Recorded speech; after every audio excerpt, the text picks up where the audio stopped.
it's pretty funny how sometimes the simplest things like that, just putting yourself in the right in the line of sight.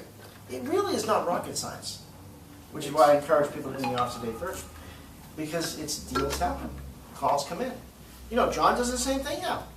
I mean, he may not, but if he's in the office and he sees an agent always in the office every day, at 8:30 or 9, and coming in every day, who do you think the lead's going to go to that he gets?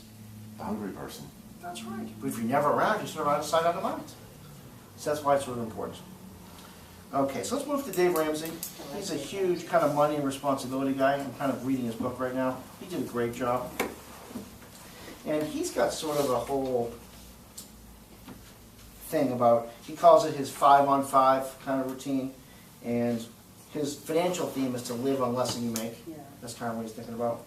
But his, you know, he's also kind of another leadership guy.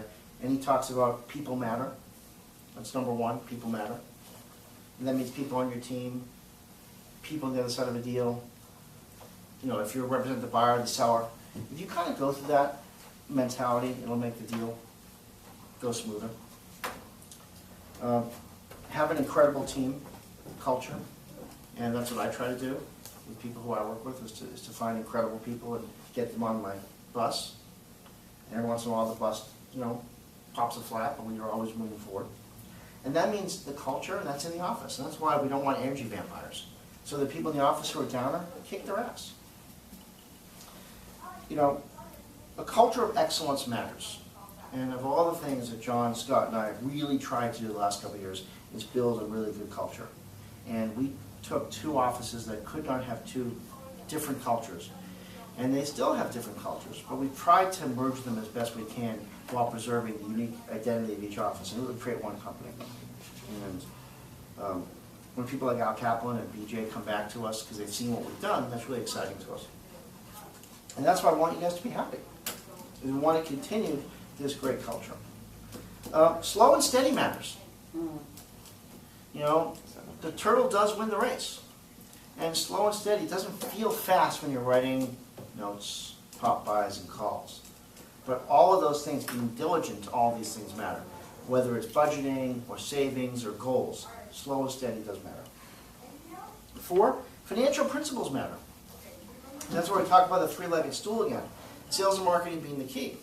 But in our business, with less than steady paychecks, having budgets and having principles you can fall back on are important. You have to have a written game plan. Everybody who's taken 100 Days to Greatness should have written goals somewhere. And if I walk by your desk and you don't have them, then I'll give you a hard time about them. But not today, because today's a positive day. What's that? You'll do it lovingly. I will absolutely do it lovingly. I'll admit I do take some pleasure in the pain I instill, but I really do it lovingly. Have to have a written game plan for your business. You should have a separate budget for your business, a separate budget for your personal. I was up till 1 o'clock the other night doing my business budget for September, and I was, of course, astounded by the final number. And that did not make me all happy, but that's the reality. If you tell your money what to do, and that's the form of a budget, you won't have to wonder where it went. And that's key.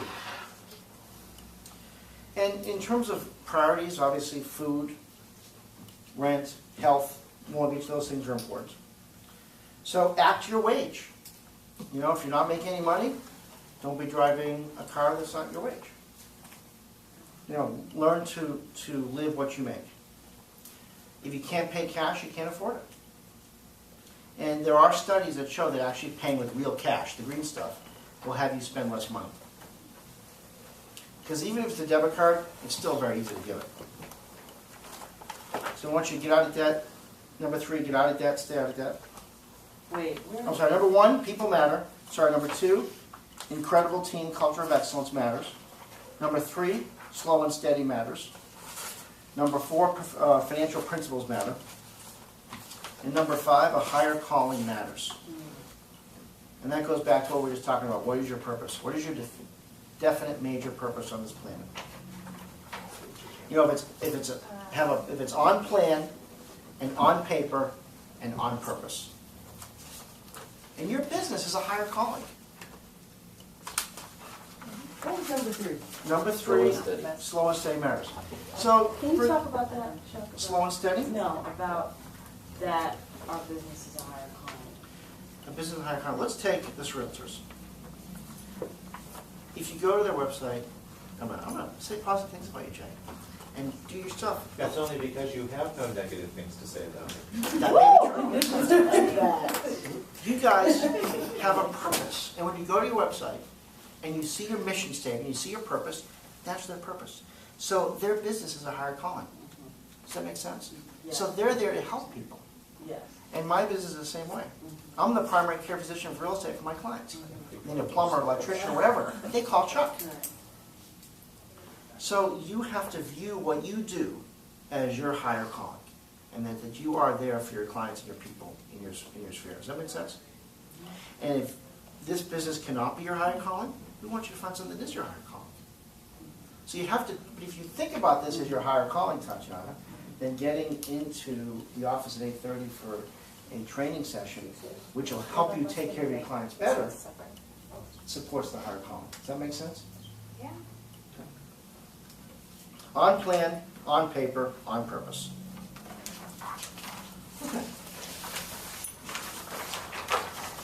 So let's go to the vision piece. Because what I want you to get out of this is what your vision is for your business and yourself. Vision is a mental image produced by the imagination. You know, in a recession, hope gets eliminated, creativity gets eliminated. We want you to think about what your vision is. What picture do you have for your life and your business? And, you know, goals need to be written, and, you know, you will hit what you aim for. You know, if you aim for nothing, you'll hit it with amazing accuracy. And that's why I saw when I'm in your office yesterday and I don't see your goals posted. How do you know what you're striving for if you don't have it out there? I thought it was a great question. So we talked about think and grow rich. What's in your brain? So if your goals are in front of you, how are you keeping them in your brain? Because then you know what's going to happen. We're going to go along until you get to September, October, November, December.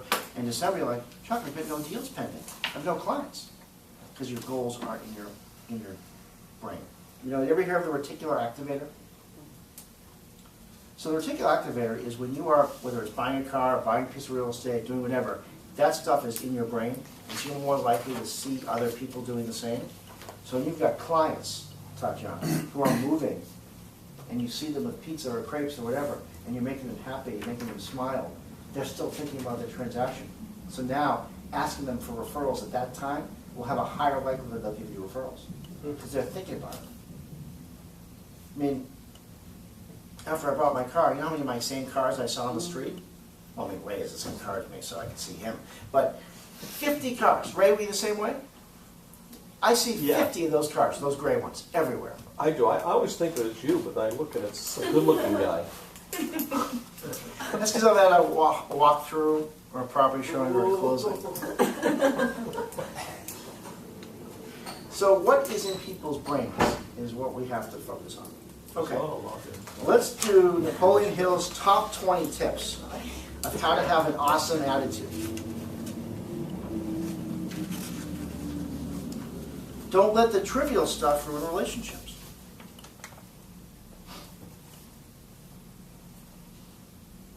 Condition your mind to be positive each day.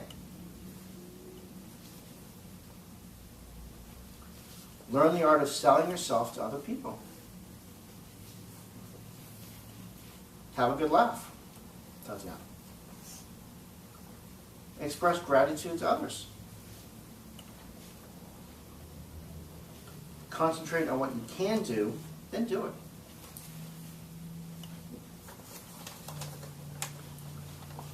Harness your negative experiences into energy for pursuing your purpose.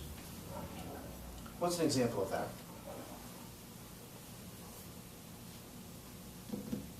Well, I mean, in the context of this meeting, like a deal that breaks down, Yeah. where perhaps, you know, there was some miscommunication or some emotion involved.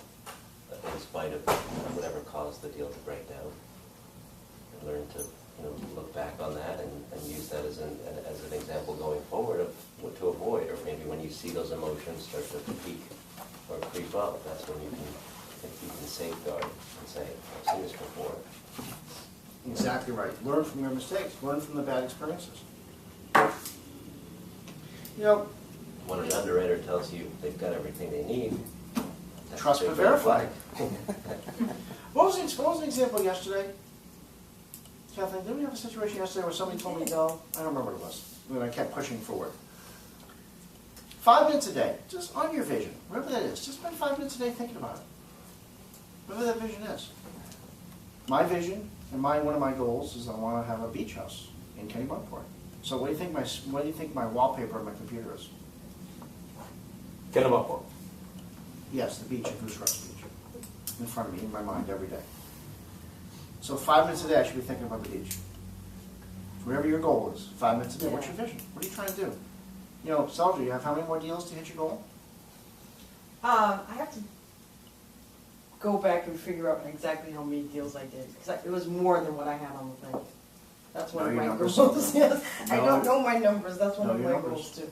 Go over. Regarding goals, I have an interesting story. My ex's grandfather was an engineer from Poland and spent the first 20 years of his professional life puttering around in this project, that project. He had 100 different things going. On the eve of his 40th birthday, as her father recalled to me, he went into his basement or his workspace and he picked one project, and everything else he brought out to the sidewalk and put in the trash. Didn't even think about it, just threw it out. Picked one project, it made him millions of dollars. Great story. That's a great story. That's a fantastic story. Get the clutter out of your life and focus on what's important. 5 minutes a day, focus on your vision, wherever it may be. What your purpose is. Strength grows out of struggle. I'm about to get real strong. Learn from everything and everyone. Commit to self-improvement. I try to improve every day. But at the same time, I know what my weaknesses are. And I try to surround myself with people who can take care of my weaknesses. And, what's that? What are those? Well, I know that, my handwriting is not great, and I know that getting to find addresses to write is not easy for me. So Toby, now Caitlin will actually, when I want to write notes, somebody will write the address in the envelope. And give me the envelope, and then I'll write the note. That's one way I've dealt with some of my negatives. And the question you're going to have in your mind is, well, Chuck, you have an assistant in the team, so you can do that. Well, I didn't think I got there. You think I just walked in this business with a whole team? 8:15 every day at Caitlin's desk is how I got to be where I am today. Maybe 8:10. Oh. I 8:11. thought he was gonna say 20. That's earlier. Commit to self-improvement. Express gratitude for your opportunities. And so when I get a referral, what do, Kathleen? We write a note of thanks. And The person include a A gift card. yeah, We $10 actually- Starbucks card. We reward the referral. That's right. Give, ask, get. Be a giver. If you're a giver, you'll be a receiver. You want to reward the action, not the result. Because not every referral is going to turn into a deal. Reward the action. And catch somebody doing something right.